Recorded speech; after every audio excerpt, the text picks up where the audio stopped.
La noche en que Ayoka vino al mundo, la luna llena brillaba con un resplandor fantasmal sobre las tierras áridas del territorio apache de Tucson. Era el invierno de 1780 y el viento aullaba entre los cañones, como si los propios espíritus ancestrales quisieran advertir de algo extraordinario.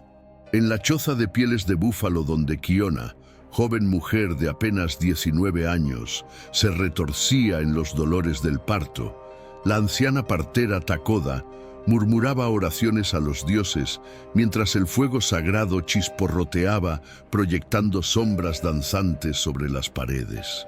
Cuando finalmente la criatura emergió del vientre materno con un llanto que rasgó el silencio de la noche, Takoda dejó escapar un grito de horror que heló la sangre de todos los presentes. La niña que sostenía entre sus manos temblorosas tenía la piel blanca como la nieve recién caída, tan pálida que parecía transparente bajo la luz de las antorchas. Sus ojos, sin embargo, eran oscuros como la obsidiana, profundos como pozos antiguos que guardaban secretos del más allá. «Es una maldición de los espíritus blancos», gritó la partera, dejando caer casi a la recién nacida sobre las pieles. «Los dioses nos han enviado un demonio para castigarnos». Kiona, débil y sangrando pero consumida por un amor maternal más fuerte que el miedo, arrebató a su hija de los brazos de Takoda y la apretó contra su pecho desnudo. «Es mi hija», susurró con voz quebrada por las lágrimas. «Es mi sangre, mi carne, mi alma. No permitiré que nadie la llame maldición». Pero las palabras de una madre desesperada no podían contener la marea de superstición y terror que se extendió por la aldea como fuego en pradera seca.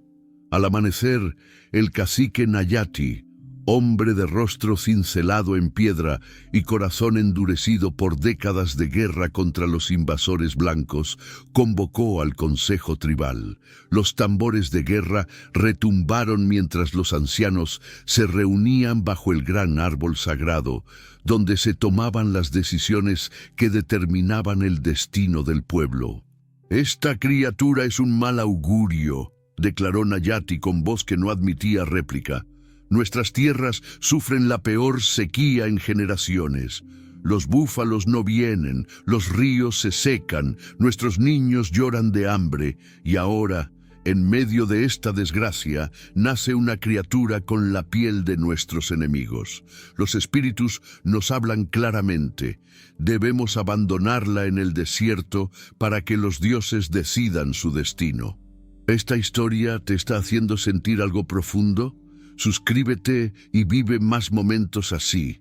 Kiona cayó de rodillas ante el consejo, su cabello negro como ala de cuervo cayendo sobre su rostro bañado en lágrimas. «Les suplico, sabios ancianos, es solo una niña inocente. No puede ser responsable de las sequías ni de nuestros sufrimientos. Déjenme criarla lejos de la aldea, en las montañas, donde no moleste a nadie. Prometo que nunca será una carga para el pueblo».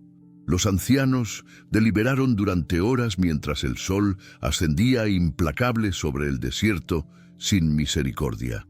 Finalmente, uno de ellos, el viejo Nashoba, que había visto 80 inviernos y guardaba la memoria de tiempos más sabios, habló con voz cascada pero firme. «Hay una ley más antigua que nuestro miedo, hermanos. La ley que dice que ningún apache levantará su mano contra otro apache hasta que ese apache cometa un crimen. Esta niña no ha cometido ningún crimen excepto nacer diferente. Dejemos que Kiona la críe en el exilio, pero que nunca pise el círculo sagrado de nuestra aldea». Así fue como Kiona, cargando a su hija envuelta en una manta de pieles de conejo, caminó hacia las montañas del este, donde construyó una choza miserable en el límite del territorio apache. Era una construcción precaria de ramas, pieles viejas y barro seco, aislada del resto de la comunidad por un barranco profundo que parecía una herida abierta en la tierra. Allí, madre e hija vivieron en una soledad que solo era interrumpida por las ocasionales visitas de Takoda, quien, consumida por la culpa de su reacción inicial. Traía en secreto hierbas medicinales y alimentos que robaba de su propia despensa. Los años pasaron lentos, como la erosión de las rocas. Ayoka creció entre las sombras y el silencio, aprendiendo a hablar con los animales del desierto porque no tenía otros compañeros. Los coyotes no la temían. Las serpientes se deslizaban junto a ella sin atacar, y las águilas descendían para posarse en sus hombros extendidos como si reconocieran en aquella niña extraña algo sagrado que los humanos no podían ver. Cuando Ayoka cumplió 7 años, Kiona decidió que era tiempo de que su hija conociera a otros niños, que aprendiera las danzas y los cantos de su pueblo, que no creciera completamente salvaje como una criatura del bosque. Con el corazón lleno de esperanza y terror mezclados, llevó a Ayoka de la mano hacia la aldea en el día de la ceremonia de iniciación de los niños, cuando los pequeños apaches debían demostrar su valentía cazando su primer conejo. Lo que siguió fue una humillación que quedaría grabada a fuego en el alma de Ayoka para siempre.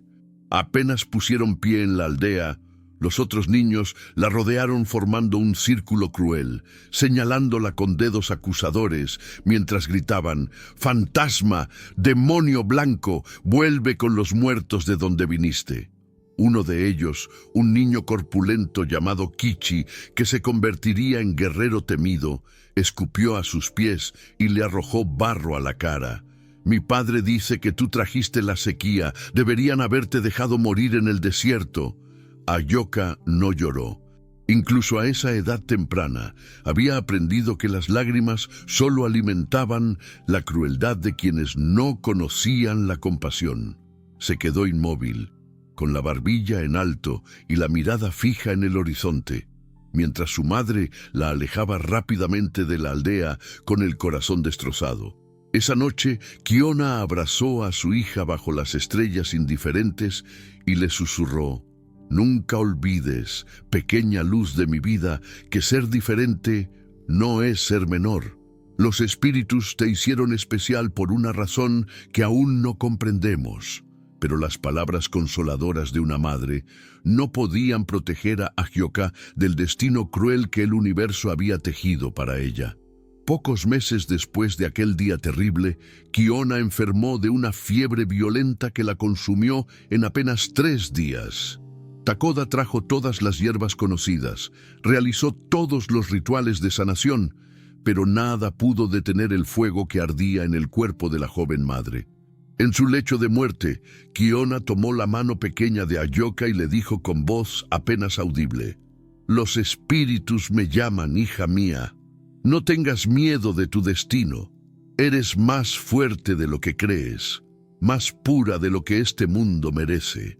Prométeme que nunca dejarás que el odio de otros apague la luz que llevas dentro». Ayoka, con 9 años y el corazón destrozado, hizo esa promesa mientras las lágrimas finalmente rodaban por sus mejillas pálidas como la luna. Cuando Kiona exhaló su último suspiro, la niña permaneció junto al cadáver durante toda la noche, cantando los cantos de despedida que su madre le había enseñado, aunque nadie de la aldea vino a acompañarla en su duelo. Desde aquel día, Ayoka vivió completamente sola en la choza de las montañas.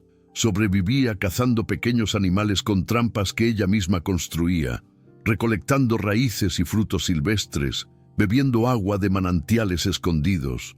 Takoda continuaba visitándola en secreto, trayéndole no solo alimentos, sino también enseñanzas sagradas. La anciana, atormentada por su papel en el rechazo inicial de la niña, se había convertido en su única maestra y confidente. «Los cantos sagrados no son solo palabras, pequeña», le enseñaba Takoda mientras el fuego crepitaba entre ellas. «Son puentes entre este mundo y el mundo de los espíritus. Cuando cantas con el corazón puro, los dioses escuchan. Y tú, Ayoka, tienes el corazón más puro que he conocido en todos mis años caminando sobre esta tierra».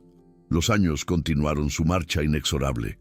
Agioca floreció en una joven de 16 años, con una belleza etérea y extraña que parecía no pertenecer a ningún mundo conocido. Su piel seguía siendo blanca como la nieve, pero ahora brillaba con una luminosidad propia bajo la luz de la luna. Su cabello negro caía en ondas hasta su cintura, y sus ojos oscuros guardaban una profundidad que hablaba de sufrimientos antiguos y sabiduría prematura.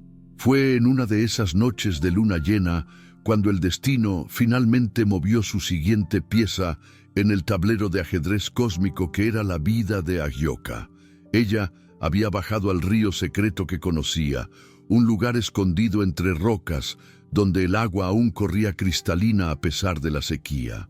Se desvistió sin prisa, dejando que la brisa nocturna acariciara su piel, y se sumergió en las aguas frescas que reflejaban las estrellas como diamantes líquidos. Lo que Agioca no sabía era que no estaba sola. Desde las sombras de los árboles, oculto entre las rocas, don Fernando de Alvarado la observaba con una mezcla de asombro y fascinación que bordeaba lo religioso. El joven oficial español de 24 años y cabello color castaño, que brillaba como bronce bajo el sol, había salido a patrullar los límites del territorio colonial cuando escuchó el chapoteo del agua. Esperando encontrar quizás un ciervo o algún animal salvaje, se acercó sigilosamente solo para encontrarse con una visión que desafió todo lo que conocía sobre la realidad. Una mujer india, pero con la piel blanca como la de cualquier dama española, se bañaba en el río bajo la luz de la luna. Su belleza era tan sobrenatural, tan fuera de este mundo, que Fernando sintió que su corazón se detenía en su pecho. No era solo su apariencia física lo que lo cautivó, sino algo más profundo, algo en la manera en que se movía, en la gracia con que el agua resbalaba por su piel, en la paz absoluta que irradiaba su presencia. Agioca sintió repentinamente que estaba siendo observada. Giró bruscamente la cabeza hacia donde Fernando se escondía, y por un momento sus miradas se encontraron a través de la distancia y la oscuridad. Fue como si un rayo invisible atravesara el espacio entre ellos, conectando dos almas que nunca debieron encontrarse en este mundo dividido por guerras y odios raciales. Aterrorizada, creyendo que había visto un espíritu vengador, o quizás uno de los soldados españoles de los que tanto había oído hablar en los susurros temerosos de Takoda, Agioca salió del agua de un salto, agarró su vestido de piel de ciervo y huyó hacia las montañas como un ciervo asustado por el cazador. Fernando, saliendo de su escondite, gritó: «¡Espera, no te haré daño!». Pero ella ya había desaparecido entre las sombras, dejando solo el eco de sus pasos descalzos sobre las rocas y el aroma a hierbas silvestres que flotaba en el aire. Esa noche, ninguno de los dos pudo dormir. Fernando, en su cuartel del fuerte Villa de San Miguel, daba vueltas en su catre, mientras la imagen de aquella mujer imposible ardía en su memoria como una marca de hierro candente. Agioca, en su choza solitaria, temblaba no de frío, sino de algo que nunca había sentido antes. Una mezcla de terror y anhelo, de curiosidad y deseo, de miedo y extraña esperanza. Al día siguiente, Fernando regresó al río, y al siguiente, y al siguiente. Cada vez dejaba algo junto a las rocas donde Agioca había estado. Primero, un ramo de flores silvestres que había recogido en el camino. Luego, una tela de seda fina color azul cielo que había comprado a un comerciante. Después, un rosario de plata que había pertenecido a su madre fallecida. Y siempre, siempre, una carta escrita en español con su caligrafía elegante de hombre educado, aunque sabía que probablemente ella no podría leerlas. «Señora del Río», escribió en la primera carta, «no conozco tu nombre ni tu historia, pero desde que te vi, mi corazón ya no me pertenece. Eres la criatura más hermosa que estos ojos pecadores han contemplado. Si pudieras darme aunque sea un momento de tu tiempo, caminaría descalzo sobre brasas ardientes solo por escuchar tu voz. Con la más profunda admiración, Fernando de Alvarado. Agioca encontraba estas ofrendas cada vez que bajaba al río. Al principio las ignoraba, asustada de lo que pudieran significar, pero la curiosidad, esa cualidad tan humana que ni el aislamiento más brutal puede extinguir, finalmente la venció.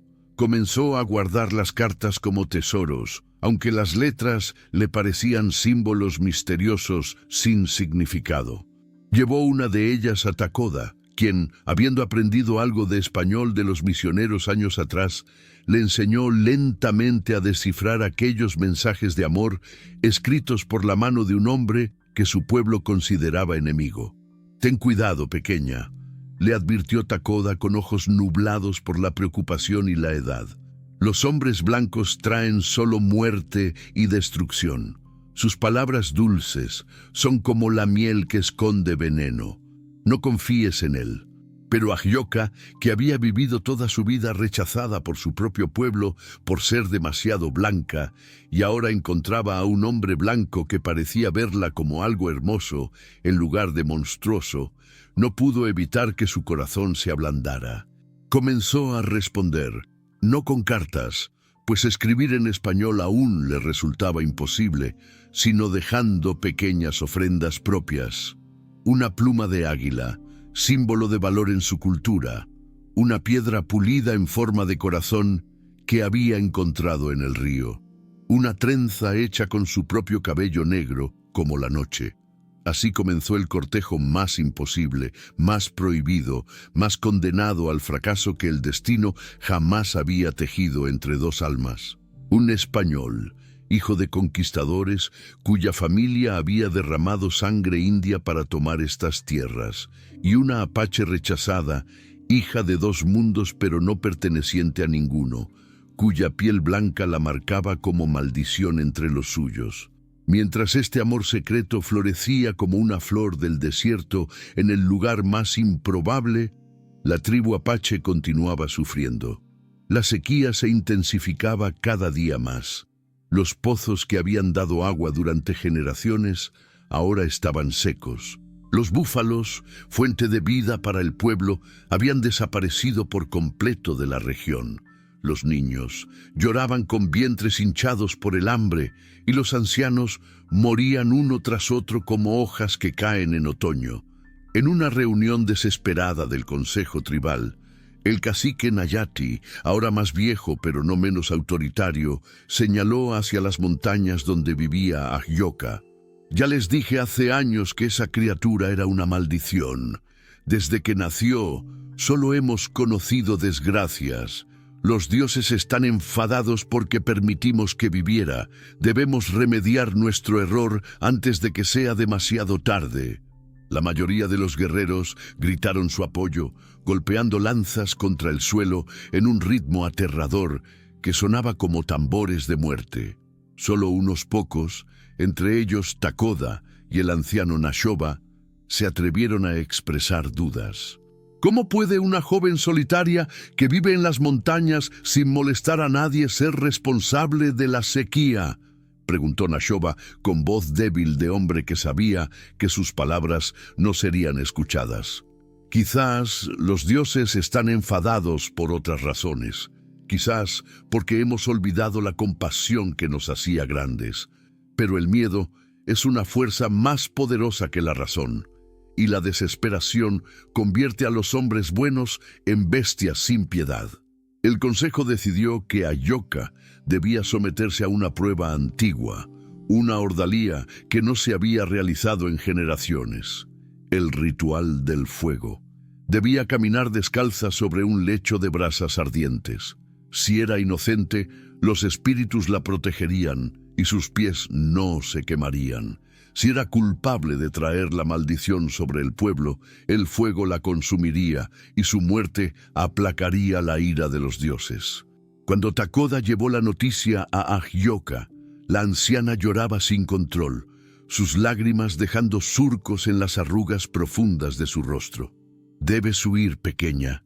Esta noche, antes de que vengan a buscarte, puedo guiarte hacia el territorio de los navajos, donde nadie te conoce. Puedes comenzar una nueva vida allí. Pero Ahyoka, con una calma que parecía sobrenatural, tomó las manos temblorosas de la anciana entre las suyas. «No huiré, abuela», dijo con voz suave pero firme. «He vivido toda mi vida como una sombra, escondida, avergonzada de mi existencia. Si los espíritus quieren que viva, sobreviviré al fuego. Y si quieren que muera, entonces al menos moriré con dignidad, no como una cobarde que huye en la oscuridad. Quizás mi muerte sea el precio que debo pagar para que mi pueblo encuentre paz». Al día siguiente, cuando los guerreros llegaron a buscarla, Ahyoka los recibió vestida con su mejor vestido de piel de ciervo, adornado con cuentas que había hecho ella misma durante años de soledad. Caminó entre ellos con la cabeza en alto mientras descendían hacia la aldea, donde ya se había preparado el lecho de brasas ardientes. Toda la tribu se había reunido para presenciar el juicio.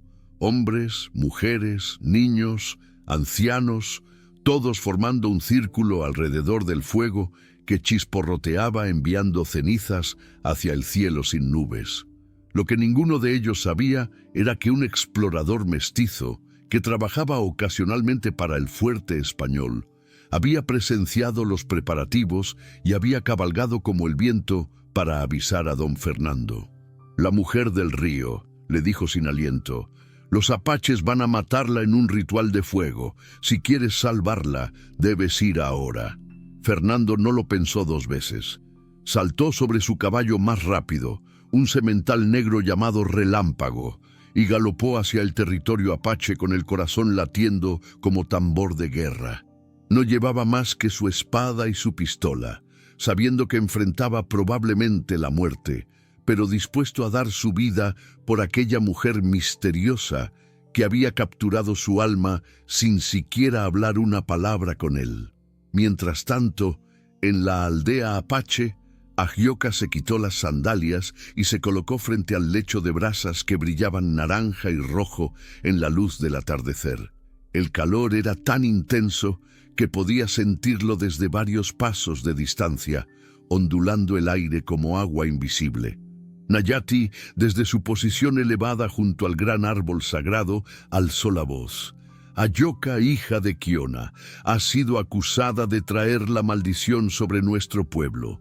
Los espíritus decidirán tu destino. Si eres inocente, caminarás sobre el fuego sin daño. Si eres culpable, las llamas te consumirán. ¿Aceptas el juicio de los dioses?»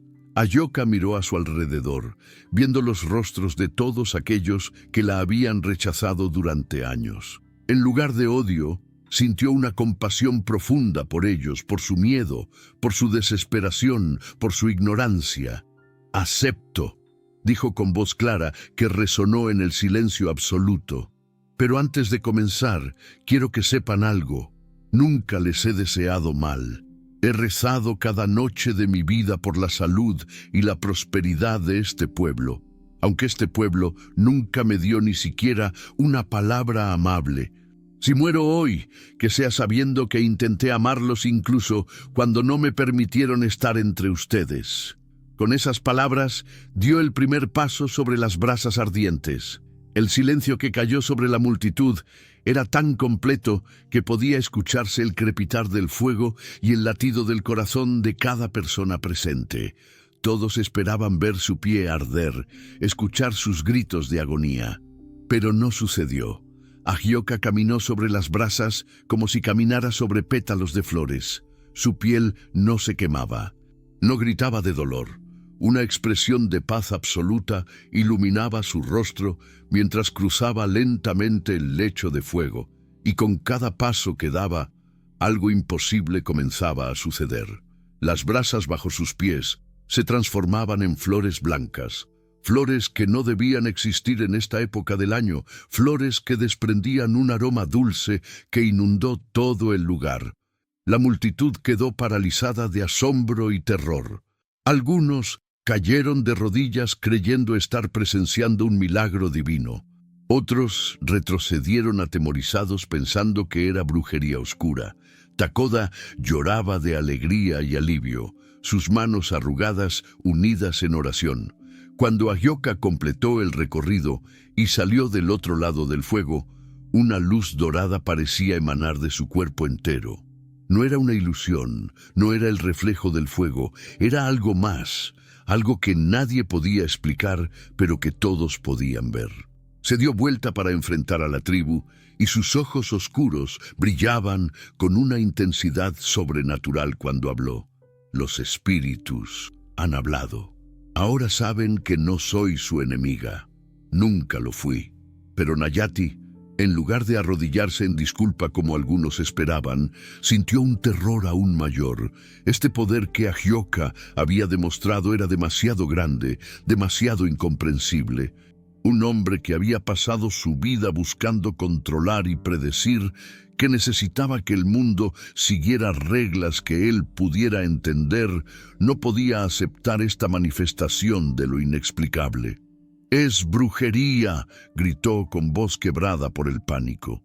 «Debemos encerrarla en la cueva sagrada antes de que su poder destruya a todos». Antes de que los guerreros pudieran moverse para obedecer, el sonido de cascos de caballo resonó como trueno en la distancia. Todos se giraron para ver a un jinete español galopando hacia ellos, su espada desenvainada brillando como relámpago bajo el sol del atardecer. «¡Ahyoka!», gritó Fernando con voz desesperada, sin importarle que acababa de revelar que conocía su nombre, que esto probaría que habían estado en contacto. «¡Ahyoka! ¡Estoy aquí!». Los guerreros apaches alzaron sus arcos, flechas apuntando al intruso que osaba entrar en su territorio sagrado. El aire se llenó de tensión mortal. Un movimiento en falso, una palabra equivocada, y la sangre sería derramada, comenzando una guerra que ninguno de los dos lados podía permitirse. Ahyoka, sin pensarlo, corrió hacia Fernando, colocándose entre él y las flechas apuntadas. «¡No!», gritó con una autoridad en su voz que nunca antes había usado. «No habrá más violencia. ¡No en mi nombre!». Fernando desmontó de un salto, quedando frente a ella por primera vez bajo la luz plena del día, sin sombras, sin secretos. Sus ojos se encontraron y en ese momento ambos supieron, con una certeza que trascendía cualquier lógica, que sus destinos estaban entrelazados por hilos invisibles tejidos por dioses que jugaban juegos que los mortales no podían comprender. Nayati, viendo la oportunidad de deshacerse de Ahyoka sin tener que matarla directamente, dio un paso adelante. «Español», dijo con voz calculadora, «veo que tienes interés en esta mujer. Hagamos un trato. Te la entregaremos y ella se irá con tu pueblo para siempre. A cambio, traerás provisiones, medicinas y ganado desde tu fuerte. ¿Aceptas?». Fernando, sin apartar sus ojos de Ahyoka, respondió sin vacilar. «Acepto, pero debe ser su decisión, no la mía ni la tuya». «Ahyoka, ¿vendrás conmigo?». Ahyoka miró hacia atrás, hacia la aldea donde había nacido pero nunca había sido aceptada, hacia las montañas donde había vivido en soledad, hacia los rostros de la gente que ahora la miraba con una mezcla de asombro y miedo. Luego miró a Fernando, este hombre que había escrito cartas de amor sin conocerla, que había cabalgado hacia su muerte para salvarla, cuyos ojos la miraban no con temor ni desprecio, sino con algo que ella apenas se atrevía a nombrar. «Iré», susurró, y esas dos palabras cambiaron su destino para siempre. Takoda corrió hacia ella antes de que pudiera marcharse, presionando en sus manos un amuleto sagrado, una pequeña bolsa de cuero que contenía tierra de la tumba de su madre, hierbas protectoras y una piedra tallada con símbolos antiguos. «Tu destino no es huir, pequeña», susurró la anciana con lágrimas corriendo por sus mejillas. «Es regresar cuando menos lo esperen. Los espíritus me lo han mostrado en sueños. Volverás, y cuando lo hagas todo cambiará. Con esas palabras proféticas resonando en sus oídos, Ayoka montó detrás de Fernando en el caballo negro, sus brazos rodeando su cintura, mientras cabalgaban hacia el fuerte español y hacia un futuro tan incierto como las nubes que se forman en el horizonte del desierto, prometiendo lluvia que quizás nunca llegará. Así terminaba el primer acto de su historia. Una mujer rechazada por todos encontraba finalmente a alguien que la veía como algo más que una maldición, pero al precio de abandonar el único hogar que jamás había conocido, incluso si ese hogar nunca la había querido. El sol se hundió detrás de las montañas, pintando el cielo de púrpura y oro, y en algún lugar entre el mundo apache y el mundo español, dos corazones latían al unísono, ignorantes de las pruebas devastadoras que el destino aún tenía preparadas para ellos. ¿Te está emocionando esta historia? Quédate con nosotros y suscríbete. El fuerte español Villa de San Miguel se alzaba como una fortaleza de adobe y madera en medio del desierto hostil, sus murallas coronadas por cañones que apuntaban hacia el horizonte como dedos acusadores. Cuando Fernando atravesó las puertas principales con Ayoka montada detrás de él, los soldados y colonos se detuvieron en sus tareas para observar con una mezcla de curiosidad y desconfianza a aquella mujer india de piel extrañamente blanca. Doña Catalina de Mendoza, prometida oficial de Fernando y sobrina del gobernador, los esperaba en el patio principal con los brazos cruzados y una sonrisa tan fría como el hielo invernal. Era una mujer hermosa según los cánones españoles. Piel pálida, cuidadosamente protegida del sol, cabello castaño recogido en elaborados rizos, vestido de seda verde esmeralda que costaba más que lo que un soldado ganaba en un año. Pero sus ojos verdes brillaban con una crueldad calculadora que ningún maquillaje podía disimular. «Fernando, querido», dijo con voz dulce, que goteaba veneno, «veo que has traído una mascota. ¿Acaso los perros del fuerte no eran suficiente compañía para ti?» Fernando desmontó y ayudó a Ayoka a bajar con una gentileza que hizo rechinar los dientes de Catalina. «Esta es Ayoka y es mi invitada bajo protección oficial. Cualquier insulto hacia ella será considerado un insulto hacia mí». Los días siguientes fueron un torbellino de confusión para Ayoka. Fernando le proporcionó una habitación en su propia residencia, escandalizando a medio fuerte. Le trajo vestidos españoles que ella miraba como artefactos alienígenas. Le enseñó a usar cubiertos de plata para comer en lugar de sus manos. Le habló en español lentamente hasta que ella comenzó a entender y responder. Cada noche se sentaban en el balcón bajo las estrellas, mientras Fernando le leía poesía y ella le contaba leyendas de su pueblo. Pero el amor que crecía entre ellos como una flor del desierto estaba destinado a marchitarse antes de florecer completamente. Una noche, después de 3 semanas de paz engañosa, Fernando la llevó al jardín privado del fuerte, donde las rosas importadas de España luchaban por sobrevivir en el clima árido. Bajo la luz de una luna menguante, él tomó sus manos entre las suyas y Ayoka vio lágrimas brillando en sus ojos. «Debo contarte algo que me devora el alma», susurró con voz quebrada. «Mi padre, don Rodrigo de Alvarado, hace 20 años masacró a una tribu apache completa para robar sus tierras sagradas, donde se rumoreaba que había oro enterrado. Quemó sus chozas, mató a hombres, mujeres y niños sin piedad. Yo llevo su apellido, su sangre, su maldición. Soy hijo de un asesino de tu pueblo». Ayoka sintió que el mundo se tambaleaba bajo sus pies. Las piezas comenzaron a encajar con una claridad terrible. Su madre, Kiona, nunca hablaba de su pasado, siempre desviaba la mirada cuando Ayoka preguntaba de dónde venían realmente. Takoda una vez había mencionado que Kiona no había nacido en la tribu de Tucson, que había llegado como refugiada de algún lugar que nunca quiso nombrar. «Mi madre era sobreviviente de una masacre», susurró Agioca, las lágrimas comenzando a rodar por sus mejillas pálidas. Nunca me dijo cuál, pero ahora entiendo por qué me miraba a veces con una tristeza que no tenía nombre.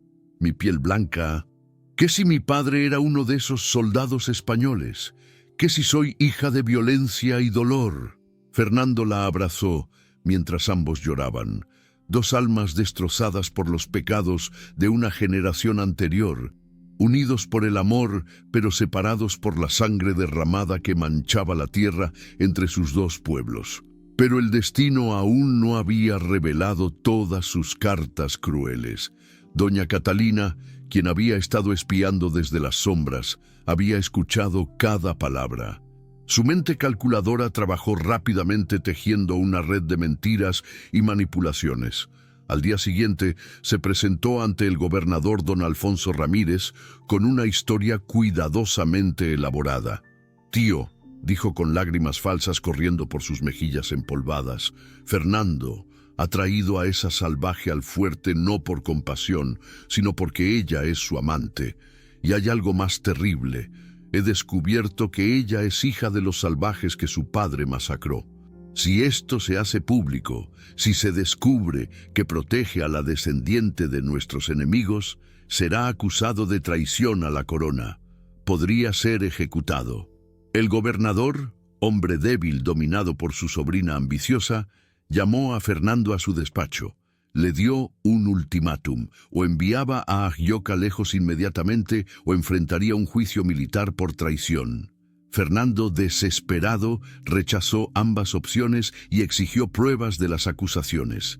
Catalina entonces jugó su carta maestra. Interceptó a Agioca en el jardín y le ofreció un trato con sonrisa de serpiente. «Si amas realmente a Fernando, te marcharás esta noche sin despedirte. Si te quedas, él será ahorcado mañana al amanecer en la plaza pública. Tengo suficiente influencia con mi tío para garantizar ambas opciones. Tú decides, su vida o tu amor». Agioca, con el corazón destrozado en 1000 pedazos, aceptó el sacrificio supremo. Esa misma noche, mientras el fuerte dormía, reunió sus pocas pertenencias en un bulto y caminó hacia las puertas. El guardia, sobornado previamente por Catalina, la dejó pasar sin decir palabra.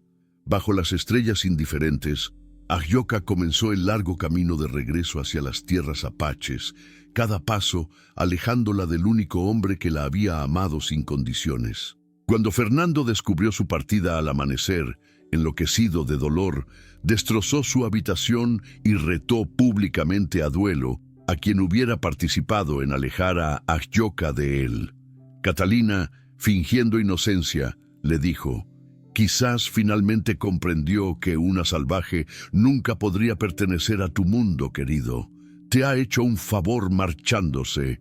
Cegado por la furia, Fernando casi atraviesa a Catalina con su espada, pero fue detenido por otros oficiales. Esa noche, cabalgó solo hacia el desierto gritando el nombre de Agioca hasta que su voz se volvió ronca, pero ella ya estaba demasiado lejos para escucharlo. Agioca regresó al territorio apache después de semanas de caminar por el desierto, sobreviviendo con raíces y el agua turbia de pozos casi secos. Lo que encontró fue aún más devastador que la partida de Fernando. La tribu había sido reducida a apenas 50 personas. La sequía había alcanzado proporciones apocalípticas. Cadáveres sin enterrar yacían bajo el sol brutal porque ya no había fuerzas para cavar tumbas. Los niños, con vientres hinchados y ojos hundidos, ya no lloraban porque no les quedaban lágrimas. Kichi, ahora un guerrero endurecido de 23 años, la recibió con odio renovado. «Mírala, la maldición regresa. ¿No ha sido suficiente destrucción? Viniste a presenciar nuestra muerte final». Pero el viejo Nashoba, aún vivo milagrosamente, se arrastró desde su choza y tomó la mano de Agioca. «No, muchacho, ella regresó porque los espíritus la llamaron. Nayati murió hace 2 semanas y antes de morir me confesó un secreto que guardó durante años». Con voz temblorosa, el anciano reveló la verdad que cambiaría todo. Tu madre Kiona era sobreviviente de la masacre de Cañón Rojo, sí. Pero antes de la masacre, ella había conocido a un soldado español diferente a los demás. Un hombre llamado Rodrigo que intentó detener la matanza. Ese hombre fue asesinado por sus propios soldados cuando se interpuso entre ellos y los inocentes. Tu padre, Ayoka, no fue un violador ni un asesino. Fue un héroe que murió protegiendo a tu madre. Ayoka cayó de rodillas, el peso de esta revelación aplastándola. Entonces, Fernando y yo, su voz se quebró. ¿Somos hermanos? ¿Hijos del mismo padre? No lo sabemos con certeza, admitió Nashoba. Pero Nayati lo creía así, y ese secreto lo atormentó hasta su muerte, porque sabía que te había condenado por algo que no era tu culpa. Esa noche, Ayoka se retiró sola al Monte de los Espíritus, la montaña sagrada donde los chamanes iban a buscar visiones. Ayunó durante 3 días, bebiendo solo agua, orando hasta que su voz se volvió apenas un susurro. En la tercera noche, los ancestros finalmente le hablaron a través de una visión tan vívida que parecía más real que la realidad misma. Vio a su madre joven y hermosa, enamorada de un soldado español de ojos bondadosos. Vio cómo ese soldado, Rodrigo, se casó con ella en secreto ante un sacerdote rebelde que creía en el amor por encima de las leyes humanas. Vio la masacre, vio cómo Rodrigo murió con una espada atravesando su espalda, mientras protegía a mujeres y niños. Y vio algo más. El rostro del verdadero líder de esa masacre no era Rodrigo, sino otro hombre, un capitán cruel llamado Vargas, que luego falsificó documentos culpando a Rodrigo muerto para robar su fortuna. La visión le mostró también el presente. Fernando sufriendo en el fuerte, planeando quitarse la vida porque no podía vivir sin ella. Y le mostró el futuro. Un eclipse de luna que se acercaba, una última oportunidad de salvar ambos pueblos, pero solo si ella encontraba el valor de regresar al fuerte y revelar toda la verdad. Un águila blanca descendió del cielo y se posó en su hombro, el símbolo más sagrado de los apaches, señal de que los dioses habían elegido. Cuando bajó de la montaña, Ayoka ya no era la niña rechazada ni la mujer enamorada. Era algo más, un puente entre mundos, una sanadora destinada a curar heridas que llevaban generaciones supurando. Pero antes de poder regresar al fuerte, las noticias llegaron a través de un comerciante ambulante. Fernando había desafiado a duelo al campeón de Doña Catalina, un espadachín legendario llamado Don Alonso Vargas, el mismo hombre que había liderado la masacre años atrás. El duelo sería al día siguiente al mediodía en la plaza principal del fuerte. Ayoka corrió como nunca había corrido en su vida.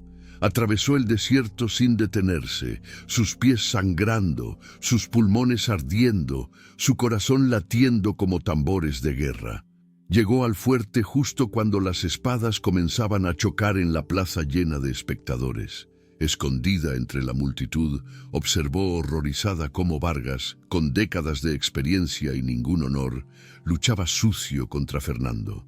El español más joven era hábil, pero estaba debilitado por semanas sin dormir ni comer apropiadamente, consumido por la tristeza. Finalmente, Vargas encontró una apertura y hundió su espada profundamente en el pecho de Fernando. El grito de Ayoka resonó por toda la plaza mientras corría hacia él. La multitud se abrió en shock al ver a la mujer india de piel blanca lanzarse sobre el cuerpo sangrante de don Fernando. Sin importarle los soldados que corrían hacia ella, colocó sus manos sobre la herida mortal y comenzó a cantar los cantos de sanación más antiguos, aquellos que Takoda le había enseñado en secreto, aquellos que conectaban con el poder mismo de la creación. Una luz dorada emanó de sus manos, tan brillante que la gente tuvo que apartar la mirada. La herida comenzó a cerrarse bajo sus palmas, la sangre dejó de fluir, el color regresó al rostro de Fernando. Era imposible, era un milagro, era prueba viviente de que lo divino aún tocaba el mundo mortal. Catalina, enloquecida al ver que su plan se desmoronaba, tomó un cuchillo de la mesa del gobernador y corrió hacia Ayoka gritando: «Si no puedo tenerlo, nadie lo tendrá». Pero el padre Ignacio, el viejo franciscano, que había observado todo en silencio durante meses, se interpuso recibiendo el cuchillo en su brazo. «¡Basta!», gritó con una autoridad que sorprendió a todos. «He presenciado un milagro de Dios, no brujería del demonio. Esta mujer será juzgada por la Iglesia, no por tus celos enfermizos, Catalina». Así terminó el segundo acto, con un milagro público que dejó a todos sin aliento, con la verdad comenzando a emerger de las sombras, con dos amantes separados por mentiras, descubriendo que el destino aún no había escrito su capítulo final. Pero el precio de la verdad sería alto, y las pruebas más difíciles aún estaban por venir bajo el cielo, que pronto se oscurecería con el eclipse profético. El tribunal eclesiástico convocado para juzgar a Ayoka se convirtió en teatro de lo imposible. Cuando le ordenaron beber agua bendita como prueba final, ella lo hizo sin temor. No solo sobrevivió, sino que su piel brilló con luz propia ante cientos de testigos. Fernando, recuperado milagrosamente, se arrodilló ante ella proclamando: «Esta mujer es más pura que todos nosotros juntos». Pero la verdadera prueba llegó la noche del eclipse lunar. Mensajeros apaches irrumpieron en el fuerte suplicando ayuda. La tribu entera agonizaba por una enfermedad misteriosa. Ayoka sintió el llamado de los espíritus. Fernando insistió en acompañarla, desafiando el peligro. Llegaron al campamento apache y encontraron devastación. Cuerpos sin vida, niños moribundos, ancianos llorando. Kichi, el guerrero que más la había despreciado, cayó de rodillas. «Si puedes salvarnos, hazlo. Si no, déjanos morir con dignidad». Bajo el cielo eclipsado, Ayoka se colocó en el centro del campamento. Alzó los brazos al cielo oscurecido y comenzó el ritual más poderoso. Su cuerpo se elevó del suelo mientras un viento huracanado sacudía todo. Lágrimas de sangre caían de sus ojos mientras canalizaba el poder ancestral. Las nubes negras cubrieron el cielo por primera vez en años. La lluvia comenzó a caer torrencialmente sobre la tierra seca. Los árboles muertos reverdecieron instantáneamente, las flores brotaron del suelo árido. Los enfermos despertaron curados. El milagro había ocurrido. Ayoka cayó inconsciente, su cuerpo frío como hielo. Durante 3 días permaneció entre la vida y la muerte, mientras Fernando velaba junto a ella. Chamanes apaches y el padre Ignacio realizaron juntos un ritual de sanación, uniendo ambas fes. Al tercer día, ella despertó. Entonces llegó la revelación final. Un mensajero desde España trajo el testamento oculto de don Rodrigo.